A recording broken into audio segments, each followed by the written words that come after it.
Welcome to Ornoth's Bedtime Stories. Tonight's story, Interdependence, written by Ornoth the Dragon and read by Ornoth the Dragon. The sun rose quickly over the quiet winter-filled valley.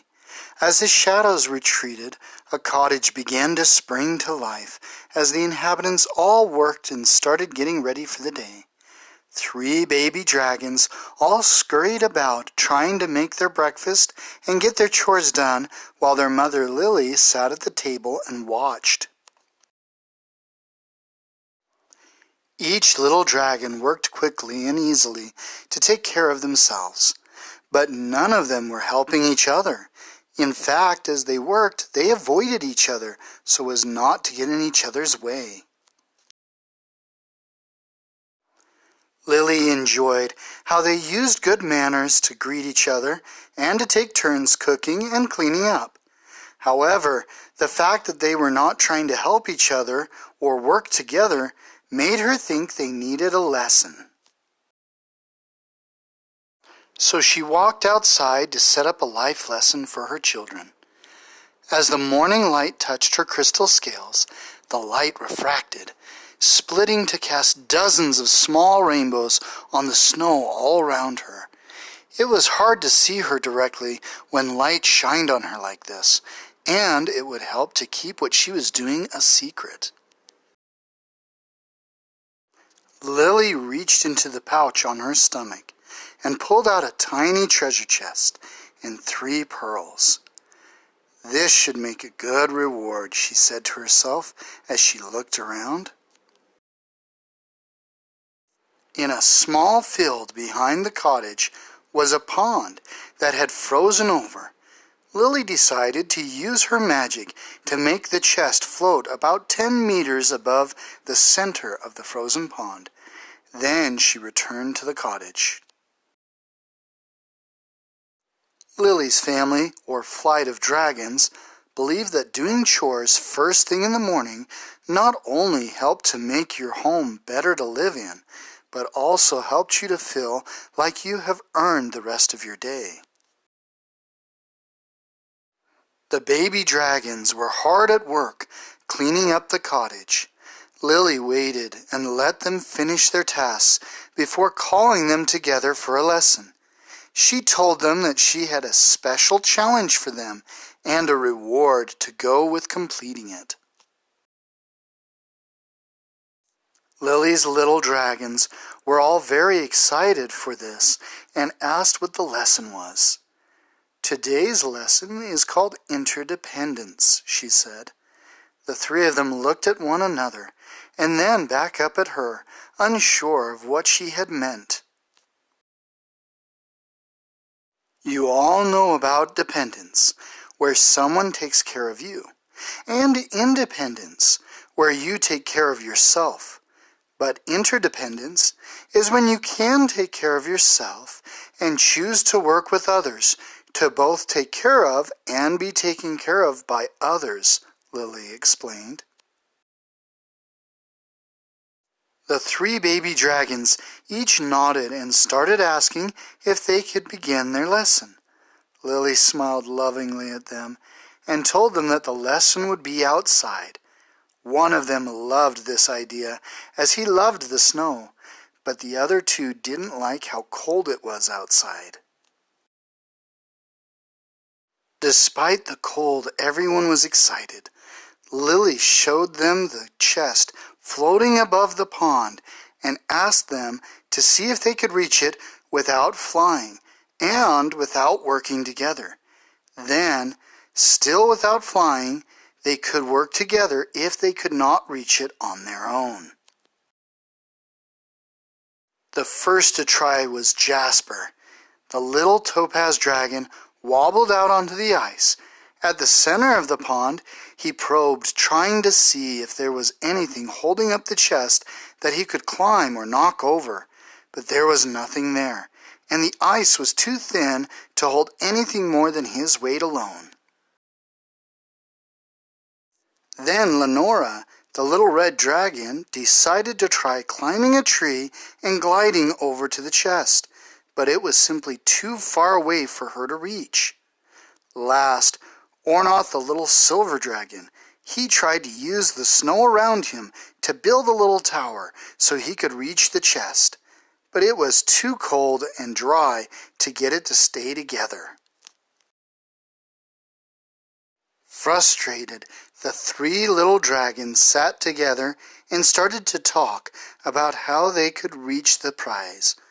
It took some time, and they had to come in for lunch before they had finished figuring out what they wanted to try. After lunch, Lilly decided to make the lesson a bit more difficult and made a soft, slow whirlwind around the center of the pond. This made her children reconsider and discuss the situation even more. Finally, though, they agreed on their plan. They would work together to accomplish the task that none of them could do alone. First, Lenora walked up to the edge of the pond and took a deep breath. She opened her snout and blew a steady, strong stream of fire at the pond. This quickly melted the water at the edge of the pond and then turned it into a cloud of steam.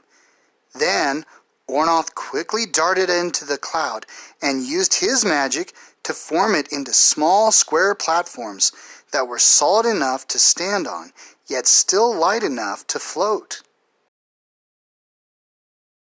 The three dragons then took these little platforms and started feeding them into the whirlwind, where they spun around and around, up and down.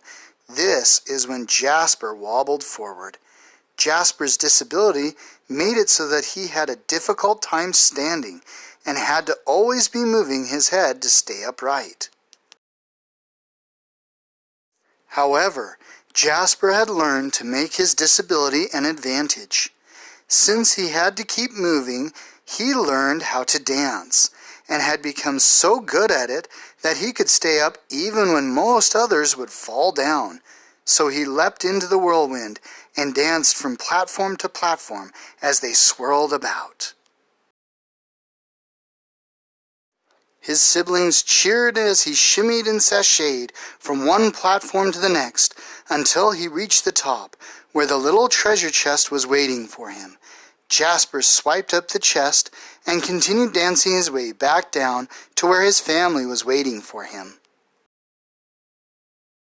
Lilly decided, as an extra reward, that she would let her little dragons ride on her back after stopping the whirlwind and cleaning up the cloud platforms. While she carried the little dragons home, they sat around the chest.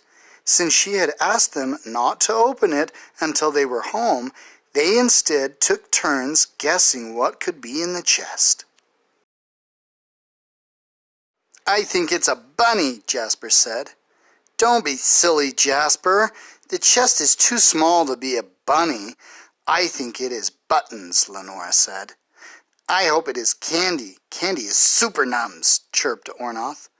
"Maybe it is a map to a bigger treasure, folded up real small so it can fit," Jasper said, pretending to fold a map. Lilly smiled to herself as her children talked. Then, when they got home, she had them put the chest on the table. She let them know that they would open it after dinner as it was getting late. The three little dragons went right to work helping one another to make dinner and to set the table. Then, after dinner, they helped each other to clean up as well. Lilly was so proud of them. After everything was cleaned up, they gathered around the table so that Lilly could open the chest and reveal what was inside. The little dragons gasped in surprise to see the pearls in the chest. "Mama, are those what I think they are?" Lenora asked. "Yes, Lenora, they are pearls of wisdom, the most valuable treasure a dragon can have." Lilly gave each of them one. "Today you have learned the wisdom of interdependence, So as you go to sleep tonight, just imagine all that you will be able to accomplish tomorrow because you chose to work together.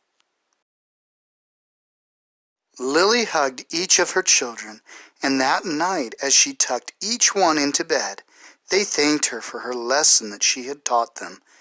Then Lenora, Jasper, and even Ornoth drifted off into sleep to dream of the adventures that waited for tomorrow. The end.